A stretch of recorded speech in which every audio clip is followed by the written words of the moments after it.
Welcome back to my channel. ನಾನು ನಿಮ್ಮ ವರ್ಷ ವ್ಲಾಗ್. ಎಲ್ಲ ಹೇಗಿದ್ದೀರಾ? ಎಲ್ಲ ಚೆನ್ನಾಗಿದ್ದೀರಾ ಅಂತ ಭಾವಿಸ್ತಾ ನಾನು ಚೆನ್ನಾಗಿದ್ದೀನಿ ಅಂತ ಹೇಳ್ತಾ ಇವತ್ತಿನ ವ್ಲಾಗ್ನ ಕಂಟಿನ್ಯೂ ಮಾಡ್ತಾಯಿದ್ದೀನಿ.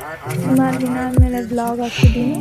ಅದು ನಮ್ಮಮ್ಮ ಅವರ ರಿಲೇಷನ್ ಒಂದು ಬೀಗ್ರೂಟ ಇತ್ತು ನಂಜನಗೂಡಲ್ಲಿ. ಹಾಗಾಗಿ ನಮ್ಮ ಅಕ್ಕನ ಮನೆಯಿಂದಲೇ ಸ್ಟಾರ್ಟ್ ಮಾಡಿದ್ದೀನಿ. ನಾನು ನಂಜನಗೂಡಲ್ಲೇ ಇದ್ದೆ. ಬೆಳಗ್ಗೆ ಹೋಗಿ ಅಲ್ಲಿಂದನೇ ಹೋಗೋಣ ಅಂತ ಹೇಳಿದ್ಲು. ಹಾಗಾಗಿ ನಾನು ನಮ್ಮ ಹೋಗಿದ್ವಿ. ಸೊ ರೆಡಿಯಾಗಿ ಈಗ ಹೊರಡ್ತಾ ಇದ್ದೀವಿ ನಮ್ಮ ಅಕ್ಕ ಅವ್ರ ಮನೆಯಿಂದನೇ. ಹಾಗಾಗಿ ಅದಿರ್ತಕ್ಕಂಥದ್ದು ದೇವರಮನೆಯಲ್ಲಿ ಗೇಟ್ ಹತ್ರ ಬಂದಲ್ಲಿ ಕನ್ವೆನ್ಷನ್ ಹಾಲ್ನಲ್ಲಿ. ಹಾಗಾಗಿ ಹೊರಟ್ವಿ. ನಂಜನಗೂಡಿಂದನೇ ಹೋಗೋಣ ಅಂದ್ಬಿಟ್ಟು. ಸೊ ಅವಳು ಕೊಡಬೇಕಾಗಿತ್ತು ಅಂತ ಅಂದ್ಬಿಟ್ಟು ಗಿಫ್ಟ್ ಬಾಕ್ಸ್ ಇಟ್ಕೊಂಡಿದ್ಲು.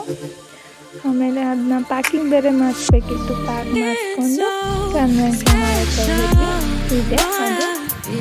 ಹಾಗಾಗಿ ನಮ್ಗೆ ಟೈಮ್ ಆಗಿತ್ತು. ಲೇಟಾಗಿ ಆಗಿರಲಿಲ್ಲ, 1 ಗಂಟೆ ಆಗಿತ್ತು. ಟೈಮಿಗೆ ಕರೆಕ್ಟಾಗಿ ಹೋದ್ವಿ ಒಟ್ಟಿನಲ್ಲಿ. ಆಮೇಲೆ ಕಾರ್ ಪಾರ್ಕಿಂಗ್ ಮಾಡಿ ಬರೋ ಗಂಟ ನಮ್ಮ ನೋಡ್ತಾ ಇತ್ತು. ಬಾ ಹೋಗೋಣ ಅಂತ ಹೇಳ್ತಿದ್ದೆ ನಾನು. ಇದು ಕನ್ವೆನ್ಷನ್ ನಾನಿದು 2ನೇ ಸಲ ಬರ್ತಾ ಇರೋದು. ಫಸ್ಟ್ ಒಂದು ಸಲ ನಮ್ಮ ಅಕ್ಕ ಅವ್ರದ್ದು ಇಲ್ಲೇ ಆಗಿತ್ತು. ಹಾಗಾಗಿ ಬಂದಿದ್ದೆ, ಇದು 2ನೇ ಸಲ ಬಂದಿರೋದು. ಹಾಗೆ ಎಲ್ಲನೂ ಮಾತಾಡಿಸ್ತಾಯಿದ್ರು. ಮೇಲಿಂದ ಮಾತಾಡಿಕೊಂಡು ಇವನಂತೂ ಅವ್ನು ತಿನ್ನೋದೆಲ್ಲ ತುಂಬ ಬ್ಯುಸಿ ಇದ್ದ. ನಮ್ಮ ಅವನ ಮಗ ಅವನ್ನ ಮಾತಾಡಿಸ್ಕೊಂಡು ಫೋಟೋಸ್ ತಗೋಬೇಕಿತ್ತು. ಇವರೇ ಮದುವೆ ಹುಡುಗ. ಅವ್ರ ಹೆಸರು ಅಕ್ಷಯ್ ಅಂತ, ಹುಡುಗಿ ಹೆಸರು ಕಾವ್ಯ. ಅವ್ರನ್ನ ಮಾತಾಡಿಸ್ಕೊಂಡು ಫೋಟೋಸ್ ತಗ್ಸ್ಕೊಳ್ಳಿ ಹೋಗಿ ಅಂತ ಇವರು ಫೋಟೋಸ್ ತಗ್ಸ್ಕೊಂಡು ಹೀಗಿತ್ತು ಹಾಳು. ಆಮೇಲಿಂದ ಎಲ್ಲನೂ ಹೀಗೆ ಮಾಡಿಕೊಂಡು ಕುತ್ಕೊಂಡು ಊಟಕ್ಕೆ ಹೋಗಬೇಕಿತ್ತು. ಊಟ ಇನ್ನೂ ಖಾಲಿ ಇರಲಿಲ್ಲ. ಊಟ ಮಾಡ್ತಾಯಿದ್ರು. ಕೂತಿದ್ದು ಹಾಗೆ ಮಾತಾಡ್ತಾ. ಸೊ ಈಚೆ ಬಂದು ಒಂದು ಸ್ವಲ್ಪ ಶೂಟ್ ಮಾಡೋಣ, ಫೋಟೋ ಶೂಟ್ ಮಾಡೇ ಇರಲಿಲ್ಲ. ಈ ಥರ ವಿಡಿಯೋ ಫೋಟೋ ಶೂಟ್ ಮಾಡ್ತಿದ್ದೋ. ಇವಳು ಯಾವಾಗಲೂ ಹೇಳ್ತಾ ಇದ್ಲು, ನೀವು ಯಾಕೆ ವ್ಲಾಗ್ ಹಾಕಲ್ಲ, ಸುಮಾರು ದಿನ ಆಗೋಗಿದೆಯಲ್ಲ ಅಂತ. ಅದಕ್ಕೆ ಅವಳನ್ನೇ ಫಸ್ಟ್ ನಾನು ವೀಡಿಯೋ ಮಾಡಿದ್ದೀನಿ. ಆಮೇಲೆ ಎಲ್ಲ ಇವಳು ಮಿಲನ ವ್ಲಾಗ್ ಅಂತ ಮಾಡ್ತಿದ್ದಾಳೆ. ಸೊ ಸಬ್ಸ್ಕ್ರೈಬ್ ಆಗಿ ಅಂತ ನನ್ನ ಚಾನಲಿಂದ ಸಪೋರ್ಟ್ ಮಾಡೋಣ. ಸೊ ನನಗೂ ಹೀಗೆ ಸಪೋರ್ಟ್ ಮಾಡಿ ಅಂತ ಹೇಳ್ತಾ ಫಸ್ಟಾಗಿ ನೋಡೋರೆಲ್ಲ ಸಬ್ಸ್ಕ್ರೈಬ್ ಆಗಿ ಅಂತ ಹೇಳ್ತಾ ಇರ್ತೀನಿ. ಹಾಗೆ ಅವಳು ಒಂದು ಮುಟ್ಕೊಟ್ಲು.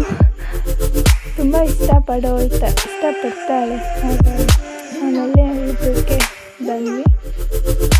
ಊಟ ಟೈಮ್ 2 ಗಂಟೆ ಆಗೇ ಬಿಟ್ಟಿತ್ತು. ಅಷ್ಟರಲ್ಲಿ ಊಟ ಸ್ಟಾರ್ಟ್ ಮಾಡಿದ್ವಿ. ನಾವು 2 ಗಂಟೆ ಆಯಿತು ಊಟಕ್ಕೆ ಹೋಗೋದೆ.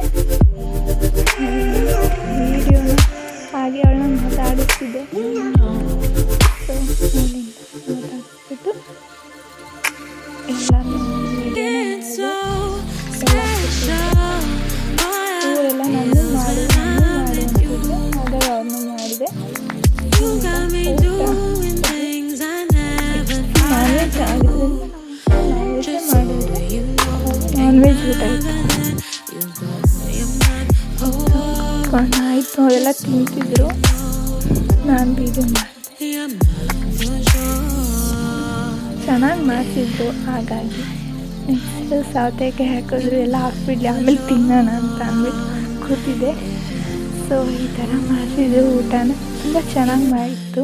ಆಮೇಲೆ ಊಟ ಮಾಡಿಬಿಟ್ಟು ಕುತ್ಕೊಂಡು ಊಟ ಆಗಿತ್ತು. ಅವರಿನ್ನೂ ಬಂದಿರಲಿಲ್ಲ, ಅಲ್ಲೇ ನಿಂತಿದ್ರು.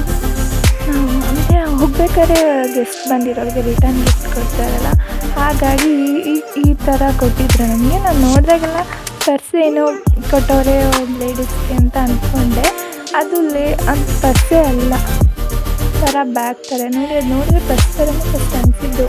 ಆಮೇಲೆ ಓಪನ್ ಮಾಡಿ ಸ್ವಲ್ಪ ಬ್ಯಾಗ್ ಥರ ಕೊಟ್ಟಿದ್ದಾರೆ ಅಂತ ಅಂದ್ಕೊಂಡೆ. ಯೂಸ್ಫುಲ್ ಆಗೋ ಥರನೇ ಇದೆ ಅಂದ್ಬಿಟ್ಟು ನೋಡಿಬಿಟ್ಟು ಅವರು ಹೊಡ್ತೀನಿ ನಿಂತಿದ್ರು. ನಮ್ಮ ಚಿಕ್ಕಮ್ಮ, ನಮ್ಮಮ್ಮ ಅವ್ರ ತಂಗಿ, ಅವ್ರನ್ನ ಒಳ್ಳೆಯ ಸಿಪ್ಪರ್ಗೆ ಹೋಗಬೇಕಿತ್ತು. ಅವ್ರು ಅಲ್ಲಿರೋದು, ಅಲ್ಲಿಂದ ಬಂದಿರೋದ್ರಿಂದ ಅಲ್ಲಿ ಟೈಮ್ ಆಗುತ್ತೆ ಅಂತಿದ್ರು.